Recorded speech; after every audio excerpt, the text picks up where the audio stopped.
আসসালামু আলাইকুম সম্মানিত ভিউয়ার্স, এই মুহূর্তে আপনাদেরকে স্বাগত জানাচ্ছি জাফলংয়ের লামাপঞ্জি যে আবাসিক এলাকা রয়েছে খাসিয়া পল্লী। আমরা ইতিপূর্বে খাসিয়া পল্লীর ভিতরে প্রবেশ করলাম। আমাদের সাথে আছেন সালাউদ্দিন আহমেদ লাবলু।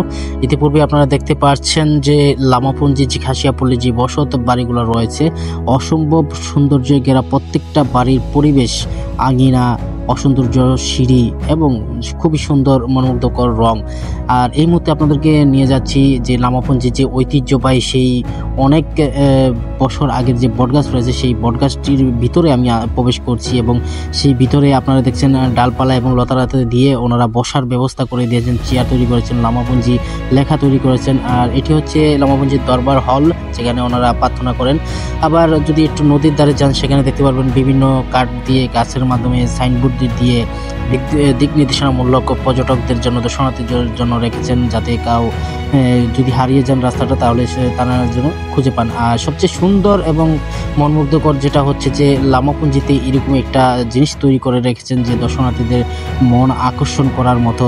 আর সবচেয়ে বড় কথা হচ্ছে যারা এখানে ঘুরতে আসেন, আর আপনারা যদি এখানে একটি ছবি বা একটা ভিডিও যদি না করেন, এর চাইতে আর ফিল আর কি হতে পারে। আপনারা অবশ্যই এখানে আমার ভিডিওটি দেখবেন, যদি ভালো লেগে থাকে অবশ্যই লাইক কমেন্ট শেয়ার করে ছড়িয়ে দিবেন, অন্যরাও যাতে দেখতে পারেন। আর ভ্রমণ পিয়াসী ভাইদের আহ্বান থাকবে জাফলংয়ে আসার জন্য, এবং জাফলংয়ে আসলে অবশ্যই এই লামাপঞ্জিতে আসবেন একটিবারের জন্য এই ভিউটা নেওয়ার জন্য।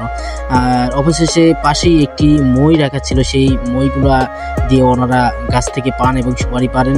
আর পাশেই আরেকটি যে কারুকাজের রাখা ছিল, এইটাতে ময়লা আবর্জনা ফেলার জন্য রাখা হয়েছে, যাতে দর্শনার্থীরা আসলে ময়লা আবর্জনা এখানে ফেলেন। আর পাশেই একটি সুন্দর একটি মনোরম পরিবেশের একটি দৃশ্য যেখানে ছিল, সেই দৃশ্যটিতে যদি না বসি আর সেখানে যদি ফিল না করি, আসলে আজকের আমার সব কষ্টটাই ব্যথা যাবে। এখানে যদি আপনি আপনার ওয়াইফ বা গার্লফ্রেন্ড নিয়ে বসতে পারেন, অনেক সুন্দর আবহাওয়া পাবেন।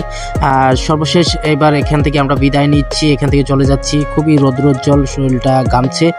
আর সেই বটগাছের নিচে আবারও আসলাম, পুরোপুরি বটগাছটা দেখানোর চেষ্টা করছি আপনাদেরকে। সেই বটগাছের নিচে একজন উপজাতি বসে আছেন, অনেকে বসে তিনি ছবি তুলছেন।